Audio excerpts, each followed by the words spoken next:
Peter Dinklage is joining the Dexter universe, but not as a friend. According to major leaks and insider buzz, Dinklage isn't just playing a villain, he's hunting Dexter Morgan.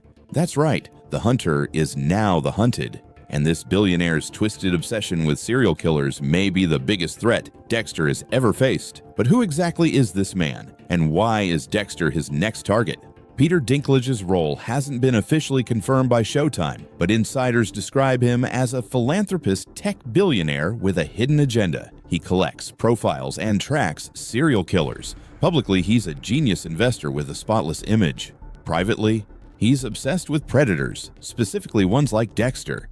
Some believe he runs a private dark web network where he shares psychological case studies and footage. And now he's caught wind of a certain Bay Harbor butcher. Dexter's enemies were always emotional, unstable, or territorial. Think Trinity, Miguel Prado, or the Skinner. But Dinklage's character flips the script. He's cold, calculated, and well-resourced. He doesn't kill for chaos, he kills for control. He uses AI profiling, digital surveillance, and even bribes police departments to gain access to forensic data. And according to early plot theories, he knows about Dexter's code. That makes him the most dangerous type of enemy, one who doesn't just want to kill Dexter, he wants to understand and outsmart him. The theory goes like this. In Dexter, Resurrection, the world believes Dexter Morgan is dead. But when a string of murders start appearing that mimic his old MO, meticulous, blood-drained, plastic-wrapped bodies, this billionaire takes notice. Not because he's horrified, because he's fascinated. So he sends people, he buys records, he studies crime scene photos from Miami, he cross-references old reports, and even blackmails someone in law enforcement who once worked with LaGuardia. He doesn't just think Dexter is alive, he's certain of it. And now he wants to find him, not to arrest him, but to capture him, study him, and eventually kill him to complete his collection. This sets up the most cerebral showdown in Dexter history.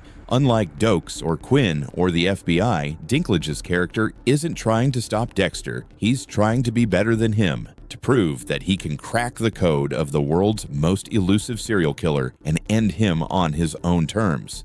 He begins leaving clues. He manipulates Dexter's surroundings. Some fans believe he'll lure Dexter in by targeting Harrison or referencing Harry's code, forcing Dexter to come out of hiding. This isn't a manhunt, it's a game. And Dexter might already be 3 moves behind. In previous teasers, we learned that Dexter, Resurrection features 6 new serial killers. Some fans believe Dinklage's character isn't just one of them, he's the one pulling the strings. He's not a serial killer in the traditional sense. He recruits them, trains them, places them like chess pieces across the country. Each one represents a psychological type, and Dexter, he's the king. This would make him the architect of the entire season's conflict. And if he's building a killer-based economy, then Dexter is about to walk into a world where he's no longer the top predator, but just another specimen. For the first time in the franchise, Dexter is not in control. He's not hiding from cops or escaping angry rivals. He's being stalked by a man who's smarter, wealthier, and morally detached. This twist shatters everything we thought we knew. It forces Dexter to question whether the code still protects him. Because what happens when the person hunting you doesn't want to stop you, but wants to replace you? There's a chilling moment teased in the leaked concept trailer where a voice, assumed to be Dinklage's, says, "You hunt monsters, but me, I collect them." That line alone might define this new chapter. If this theory is true, Dexter, Resurrection could become the most ambitious season yet. Not just a return, but a complete reversal of the original series dynamic. And with Peter Dinklage in the mix, the stakes have never been higher. Dexter has always been the smartest man in the room, but this time, he might be the one being watched. If you're still watching, comment Dexter Hunted so we know you're one of the real ones. And hit that like button if you want us to break down all 6 rumored serial killers next. Subscribe for more killer theories, and we'll see you in the next video. Dexter just made his first kill of the season, and it's not just about blood. Episode 3 may look like a standard return to form, but hidden in plain sight are clues about a much bigger game. A secret serial killer dinner party, a killer who stole Dexter's name, and a shocking retirement that changes everything. This episode isn't filler, it's the fuse being lit. From secret thumbprints to returning fan favorites, Dexter Resurrection Episode 3 is packed with setups that will explode later. Let's break down every clue, character reveal, and moment that proves this season is building to something huge and far more dangerous than anyone expected. We open with Dexter working as a Yorkar driver, a hilarious disaster, but also a clever disguise. He's awkward, he forgets to offer water, and he's terrible at small talk. But that's not the point. The job is the perfect cover to stalk his next target, the man calling himself the Dark Passenger. But things get risky fast.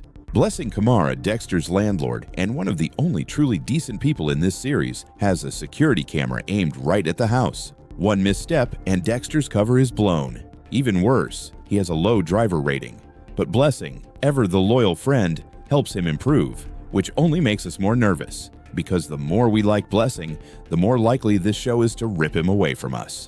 Longtime fans perked up the second they heard it. Patrick Bateman, one of Dexter's original aliases from the early seasons, returns as he orders a dose of M99. The supplier on the phone even references his past in Florida, which might seem like a throwaway line, but isn't. This moment drops a subtle clue. Someone out there still remembers Dexter Morgan. If the order gets flagged or the supplier connects the dots, it could blow his whole new identity. And then there's the eerie parallel. Patrick Bateman is from American Psycho, a killer obsessed with appearances. Hi, is this Dr. Bateman? Patrick Bateman. American Psycho was a formative read when I was 19. This is he. The fact that Dexter chooses that alias again tells us everything about where his head's at. He's not just hunting again. He's becoming who he used to be. And this time, the stakes are even higher. Detective Claudette Wallace is not just smart, she might be something much darker. She breaks down Harrison's story piece by piece, following logic that seems way too close to killer intuition. She notices the pristine hotel room, the missing camera footage, the kitchen drain, the garbage bags, the butcher knives, the knots, and concludes, correctly, that Harrison is hiding something. But how does she think this way? It's not standard police work. She's practically reverse engineering a kill, step by step. There's a theory floating around that Claudette either has a history with serial killers, or might even be one herself. Even her emotional distance when confronting Harrison raises questions. Is she trying to help, or is she toying with him? Either way, she's getting dangerously close to the truth. And if she figures out what Harrison did to Ryan, it's only a matter of time before Dexter's past reemerges in full force. We finally get the reunion we've been waiting for. Quinn, Masuka, and Batista drinking together, laughing about old times. But here's the twist. Batista's not just retiring to relax, he's retiring to take Dexter down. He literally says, "You ever have that one thing you just can't let go?" He's planning to spend the rest of his life chasing the Bay Harbor Butcher, and he's headed to New York. This raises major questions. Will Quinn follow him? Does he already suspect something? And if Masuka gets involved, could we see a full-blown Miami Task Force reunion? But there's something tragic here too. Batista has no badge anymore. He has no jurisdiction, just obsession. And that makes him vulnerable, especially in a city that doesn't want outsiders poking around. And if this season dares to kill Batista after giving him this much nostalgic buildup, that could be the most devastating twist of all. Red finally gets in the car and tries to strangle Dexter with a wire. Classic kill table reversal, but this time, Dexter is ready. He's not as fast as he used to be, but he's smarter. He wears a hidden piece of metal around his neck, repurposed from Blessing's rat barrier, and he fakes fear until the moment he injects Red with M99. Dexter is back. But this isn't just any kill. Red confesses he was recruited, given cash, invited to something bigger. The invite reads, "You're cordially invited to a dinner party for like-minded individuals, an opportunity to share your craft. There is more money if you're willing to sell your trophies." Dexter's face changes. This isn't about one killer, it's a network. He burns Red's body, but just before he finishes, he notices the invite requires a thumbprint. He races back to retrieve the thumb. It's darkly funny. It's classic Dexter, and it's the clearest signal yet. He's about to go deep undercover into a killer's club. The game is on. Here's where it gets crazy. Leon Prater, the billionaire behind the gala, is recruiting killers like they're artists. And Charlie, played by Uma Thurman, is his fixer. We've seen her kill. We've seen her track.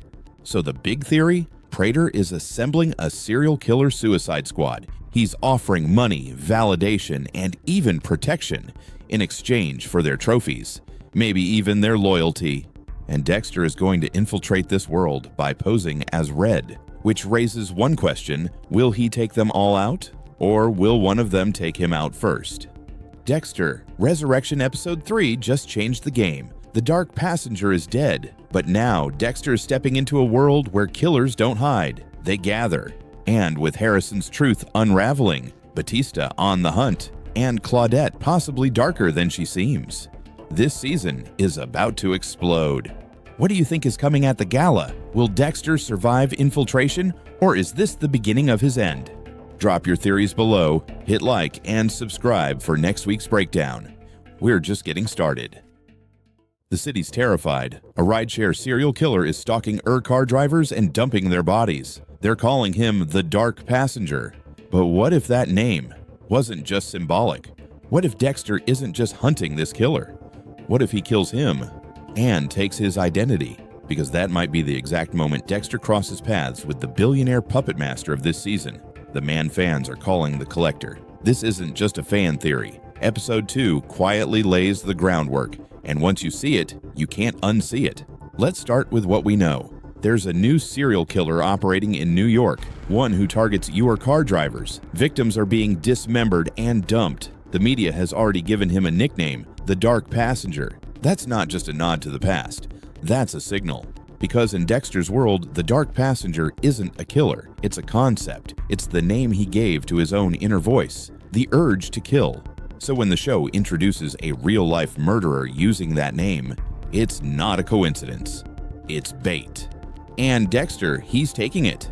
In episode 2, he makes it clear he wants to go undercover as a car driver to track this new killer. But let's be honest, when Dexter tracks someone, he doesn't stop at surveillance.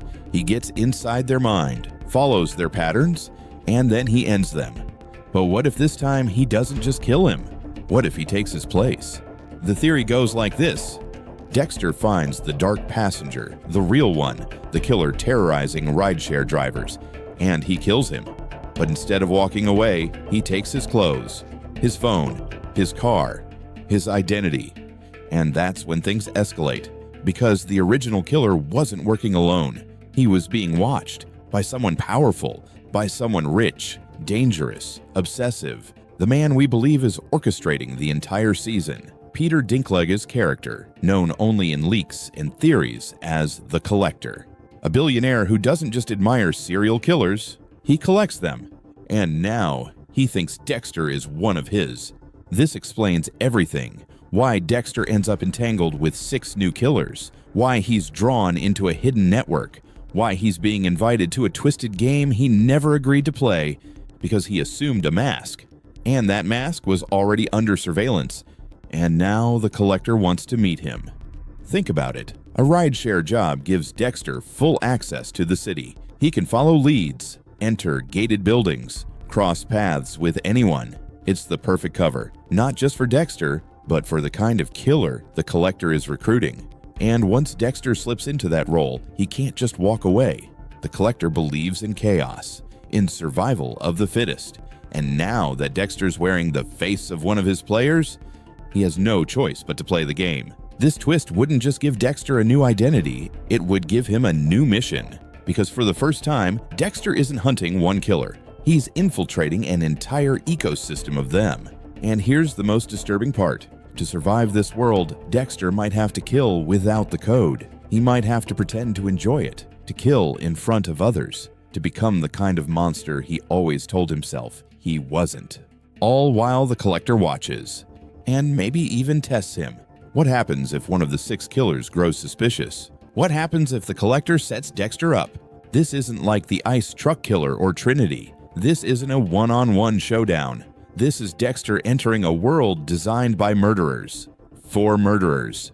And the irony? He got there by trying to be the good guy, by eliminating a threat, by doing what he's always done. But this time, there's no exit plan.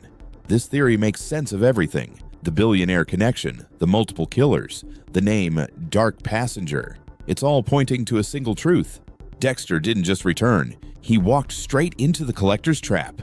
If this twist hits in episode 3 or 4, you'll want to say you saw it coming. So smash that like button, hit subscribe, and let us know in the comments. Do you think Dexter is already playing someone else's game? Because if he really becomes the Dark Passenger, it won't be long before he's the one being hunted. Everyone's talking about how Harrison killed, the 9 pieces, the clean disposal, the code. But that's not the twist, because the real question is why he did it. Episode 2 just quietly planted something darker, a motive that has nothing to do with justice, and everything to do with revenge. And if you caught the clues, you already know. Harrison may be rewriting the code. On the surface, this looks like Harrison following in Dexter's footsteps. But if you look closer, it's clear he's walking a very different path. And it all starts with who he chose to kill, and how he reacted after. When we learn the victim was a repeat sex offender, it's easy to say, oh, okay, Harrison followed the code. Clean kill. Fits the criteria. Case closed, right?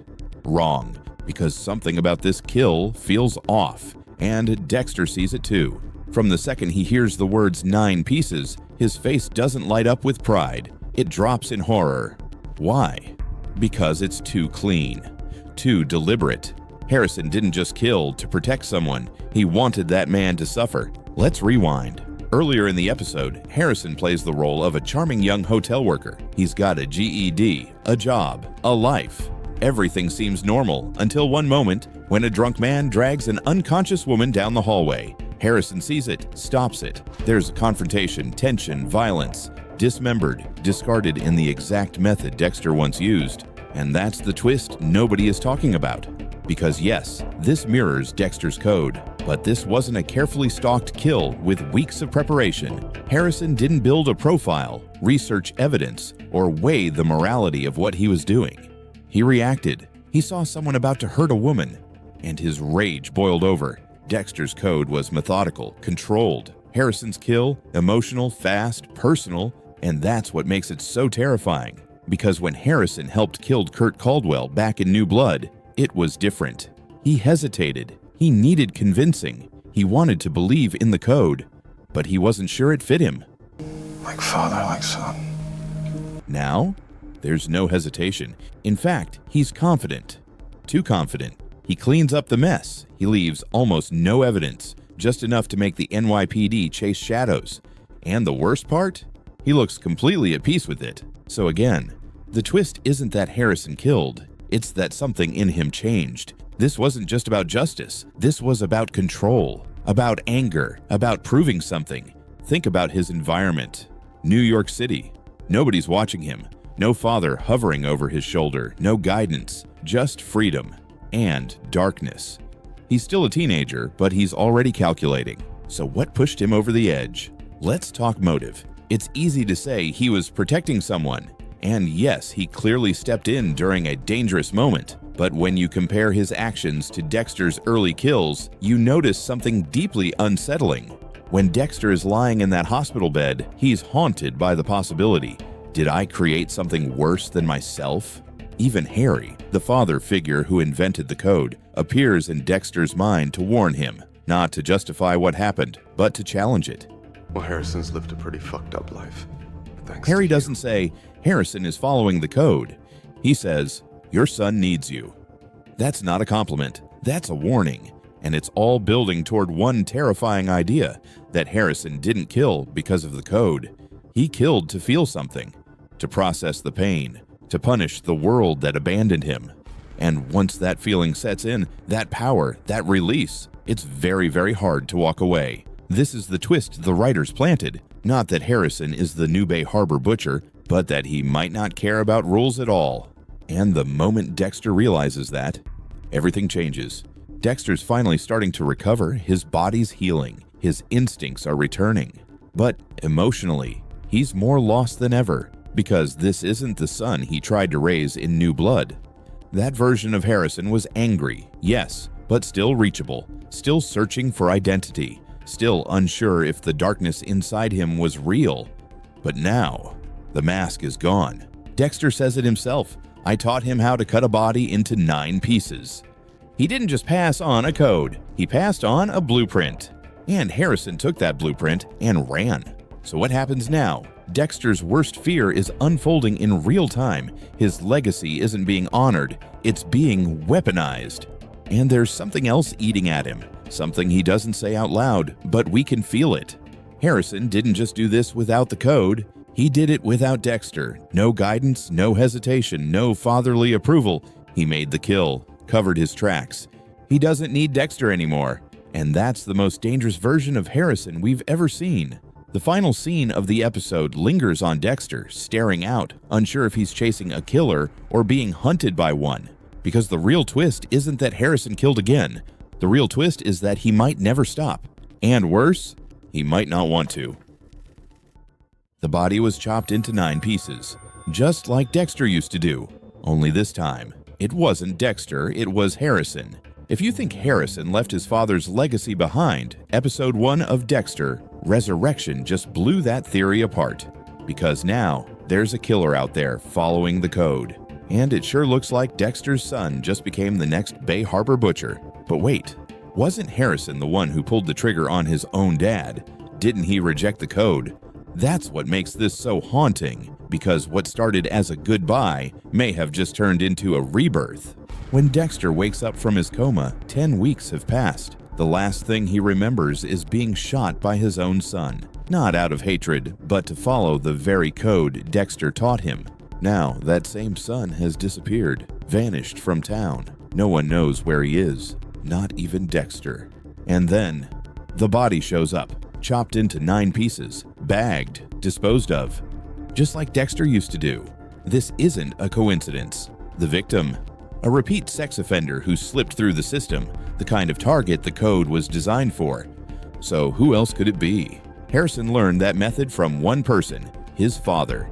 And this isn't just Dexter speculating. The episode deliberately builds the case. The kill matches Dexter's pattern, the victim fits the code, and the city, New York, is only a 4-hour drive from where Harrison was last seen. There's even a chilling moment where Dexter admits, And it was when I killed Kurt, I taught Harrison how to cut up a body into 9 pieces. That line hits like a sledgehammer, because it reframes everything. We're not just watching Dexter recover, we're watching him realize he might have passed the worst part of himself down to his son. And the haunting twist? Harrison might actually be better at this than Dexter ever was. You think Harrison's following in your footsteps? I mean, body chopped in 9 parts, stuffed in garbage bags, and the victim being what he was. Let's break that down. In true Dexter fashion, the show doesn't spell anything out, but it gives us enough puzzle pieces to build the picture. Harrison left town without saying goodbye. He took Dexter's truck. He hasn't contacted anyone. And the moment Dexter hears about the body chopped into 9 pieces, he knows. He feels it. You can see it in his face. It's not just fear, it's guilt. Guilt that this all started with him. Guilt that teaching Harrison the code didn't stop the darkness. It focused it. There's a voiceover that drives this home. But when you tried to be normal, people who didn't deserve it found themselves equally as dead. That's the paradox of Dexter's legacy. When he followed the code, he believed he was saving lives. When he broke it, innocent people died. But now, Harrison might be walking that same tightrope, only this time without anyone to guide him. And that's what scares Dexter more than anything, because the code was always about control, about balance. And if Harrison is out there hunting without those rules, he could become something far worse. Near the end of the episode, there's another disturbing detail. Dexter learns the NYPD is already investigating the murder. They've found body parts. They've launched a task force. And if Harrison really is behind it, he's already made mistakes. Dexter's voice turns cold. And if it is Harrison, he could be in real trouble. This isn't a proud father watching his son follow in his footsteps. This is a man realizing he might have created a monster. And the cruelest irony? Harrison might think he's honoring his father, because what if Harrison didn't pull the trigger to end Dexter's legacy, but to inherit it? The final few moments of the episode are intentionally slow. Dexter, still limping, still broken, prepares to leave the hospital. He's not hunting a killer, he's looking for his son. But there's a sick twist here. For the first time, Dexter might not be the most dangerous Morgan. The Bay Harbor butcher was terrifying. But imagine someone younger, stronger, untethered. Harrison was born in blood too. He saw his mother murdered in front of him. He lived through trauma, foster homes, the same violent urges. And now, he's alone. The show wants you to ask the question, but is afraid to answer it. What if Dexter's son is now the perfect killer? This season isn't just about Dexter's resurrection, it's about Harrison's transformation. And if episode 1 is any indication, the next Bay Harbor butcher isn't coming. He's already here. If you're hooked, hit that like button and subscribe, because this season just turned into a bloodline war. Deborah Morgan is dead, right? Then why is the internet convinced she's coming back again? A new theory just exploded online, and it might change everything we thought we knew about Dexter: resurrection. Let's start with what we know. In New Blood, Deborah was already dead, but she still returned. Not physically, but in Dexter's mind. A hallucination, a dark echo of his conscience. And that's what's making fans suspicious, because now it's happening again. A trailer drops, a single line from Dexter, a shadowed figure, no context, no face, just enough to set Reddit on fire. And you know what they found? A theory that might be the craziest and most convincing one yet. What if Deborah is still with him, not just in his head, but guiding him, judging him, maybe even saving him? Think about it. Deborah was always the one person who could break Dexter's walls. Did you kill all these people? The voice in his ear, the anchor to his humanity. And in New Blood, even in death, she kept pulling him back. Now here's where it gets wild. Some fans believe she'll return again as Dexter's full-blown moral compass in Resurrection, a recurring ghost, a force he can't ignore. Why do they think that? First, the symbolism. Second, the trailer clues. And third, Jennifer Carpenter herself. Her name hasn't been confirmed, but it hasn't been ruled out either. That kind of silence, it's almost too loud. And let's be honest, Dexter is unraveling. The dark passenger isn't his only enemy anymore. The real battle? It's between who he's become and who Deborah always hoped he'd be. Actually, yes, we believe that's our killer signature. Is Deborah really coming back? Or are we just haunted by her? The same way Dexter is. One thing's for sure, this theory has gripped fans harder than ever before. Now it's your turn. Do you think Deborah's coming back? As a ghost, a flashback, or maybe something even darker? Drop your theory in the comments, because Dexter Resurrection premieres July 11th, and Deborah Morgan might not be finished. Dexter Resurrection isn't just a cool title, it's a chilling clue. A clue that hints at Dexter's darkest transformation yet. But what if I told you that the word resurrection doesn't just mean Dexter survived? It means something far more disturbing, something spiritual, biblical, and inevitable. Dexter's story has always walked the tightrope between sinner and savior. But with this new chapter, the title doesn't just tease a comeback, it signals a rebirth, and not the hopeful kind. In Christian theology, resurrection often means redemption, rising again after death, cleansed, whole, transformed. But Dexter Morgan isn't seeking forgiveness. He's not becoming something better. He's becoming something worse. Let's go back. Dexter faked his death in the finale of the original series, running off to live in isolation. But Dexter, New Blood pulled him back into the cycle. Violence, secrets, loss, and ultimately, death again, this time at the hands of his own son Harrison. So how is he back? That's where the resurrection symbolism takes a dark turn. In religious texts, not all resurrections are holy. Some are cursed. The undead, souls brought back not by grace, but by vengeance, obsession, or unfinished sin. In that sense, Dexter isn't rising like Christ. He's returning like a ghost, a haunting, a man who can't die until his purpose is complete, even if it destroys him and everyone around him. And it's not the first time the show hinted at this. In Season 6, there was an entire arc about religious killers, a doomsday killer obsessed with revelation, and Dexter himself confronting faith, mortality, and what comes after death. He even asked a priest if someone like him could ever be forgiven. He never got an answer. So when the new series calls itself Resurrection, it's not just about plot, it's about fate. It's about a man who can't stay buried, no matter how hard the world tries. But here's the real twist. Dexter's resurrection might not be physical at all. What if it's spiritual? What if Harrison, his son, now carries Dexter's darkness? What if the resurrection is happening through bloodline, not body? What if the monster didn't die, but simply moved on? The title could be a warning. Dexter isn't back, but the dark passenger is. So the next time you see the words Dexter Resurrection, ask yourself, who's really coming back? Because sometimes what rises from the grave isn't the man you remember. If you want more deep dives like this, don't forget to hit like and subscribe. What do you think resurrection really means for Dexter? Drop your theories in the comments. I'll be reading everyone.